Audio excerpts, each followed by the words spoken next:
Hello guys, कैसे हैं आप सभी लोग।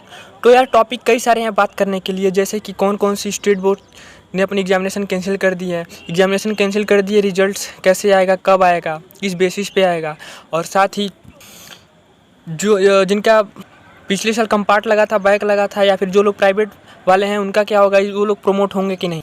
तो सबसे पहले बात किया जाए कौन कौन सी स्टेट बोर्ड ने अपनी एग्जामिनेशन कैंसिल कर दी है। तो सबसे पहले है गुजरात बोर्ड ने अपनी एग्जामिनेशन कैंसिल कर दी है। हालांकि उसने अपना डेट शीट निकाल दिया था, टाइम टेबल निकाल दिया था कि कब एग्जामिनेशन स्टार्ट होंगी, कैसे होंगी। जुलाई में एग्जामिनेशन स्टार्ट होने वाली थी, पर जैसे ही उन्होंने देखा कि सीबीएसई ने अपनी क्लास 12 की एग्जामिनेशन कैंसिल कर दी है, उसने भी अपनी एग्जामिनेशन कैंसिल कर दी है। फिर दूसरी है एमपी ने भी अपनी एग्जामिनेशन कैंसिल कर दी है। बात किया जाए अदर स्टेट्स की, तो अभी डिस्कशन चल रहा है, जल्द ही उनका भी फैसला आएगा। चूँकि धीरे धीरे सारी स्टेट्स ने अपनी एग्जामिनेशन कैंसिल करते जा रहे हैं, तो ज़्यादातर उम्मीद यही है कि सारी स्टेट बोर्ड की एग्जामिनेशन कैंसिल हो जाएंगे। जैसे कि महाराष्ट्र और राजस्थान की आज बैठक चल रही है, आज डिसीजन आ जाएगा। जैसे ही आएगा हम वीडियो बना के आपको अपलोड कर देंगे। बात की जाए रिजल्ट की, तो रिजल्ट का अभी कोई अपडेट नहीं आया है, लेकिन ममता मैम ने कल कोर्ट में 2 पॉइंट रखेंगे। सबसे पहले रिजल्ट्स को लेकर और बाकी स्टेट बोर्ड को कैंसिलेशन को लेकर। रिजल्ट्स को लेकर पॉइंट ये रखा जाएगा कि 15 जुलाई तक सारे बच्चों को रिजल्ट्स दे दिए जाएंगे, डिस्ट्रीब्यूट कर दिए जाएंगे, और साथ ही ये भी बताया जाएगा कि किस बेसिस पे उनका रिजल्ट दिया गया है। और मेन एजेंडा यही होगा कि मैं ऑनरेबल सुप्रीम कोर्ट में रिक्वेस्ट करूं कि जो डिसीजन गवर्नमेंट ने लिया है वो डिसीजन सारे स्टेट बोर्ड्स पे एप्लीकेबल हो, क्योंकि 12th जो सिचुएशन है कोविड की वजह से, पैंडेमिक की, वो पूरे देश में एक जैसी है।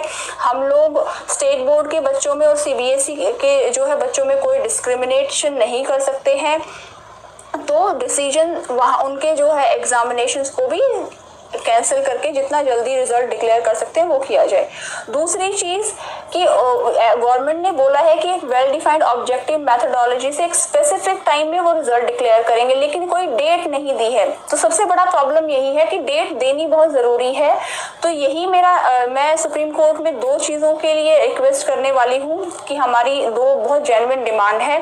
एक तो एक स्पेसिफिक डेट हमें दी जाए कि इस डेट पे हम लोग रिजल्ट डिक्लेयर कर दे। आई विल रिक्वेस्ट कि मैक्सिमम 15th ऑफ जुलाई की एक डेडलाइन जो तो है। अभी तक प्रॉब्लम ये था कि एग्जामिनेशन होगी या फिर नहीं, लेकिन अब एक और प्रॉब्लम आ रहा है कि अगर एग्जामिनेशन नहीं होनी है, वो तो कैंसिल ही हो चुकी है, तो बच्चों को मार्क्स कैसे दिया जाएगा। बच्चे सोच रहे हैं कि हमारे मार्क्स कैसे आएंगे, किस बेसिस पे आएंगे।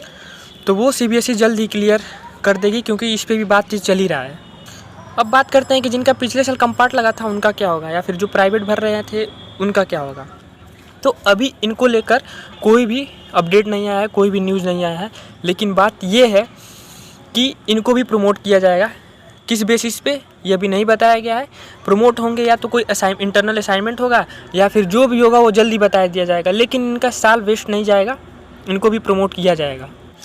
तो अब कल का वेट करते हैं, क्योंकि कल कोर्ट में ममता मैम अपनी 2 पॉइंट रखने ही वाली हैं कि एग्जामिनेशन की जो रिजल्ट है वो 15 जुलाई तक आ जानी चाहिए, और साथ ही बाकी सारी स्टेट बोर्ड की भी एग्जामिनेशन कैंसिल कर देनी चाहिए। क्योंकि हालात तो सारे देश में ख़राब है ना, किसी स्टेट में तो ख़राब नहीं है कि एक स्टेट का कैंसिल किया जाएगा, बाकी स्टेट में एग्जामिनेशन होगी। पूरे देश का हाल कंडीशन ख़राब चल रहा है, तो पूरे देश में बच्चों की जान को खतरा है, तो पूरे देश की एग्जामिनेशन कैंसिल होनी चाहिए। ये पॉइंट रखने वाली है ममता मैम। कल का इंतजार करिएगा, जैसे कोई अपडेट आएगा हम वीडियो बना के तुरंत आपको दे देंगे। उसके लिए आप हमारे चैनल को सब्सक्राइब कर सकते हैं और बेल आइकन को भी प्रेस करते हैं।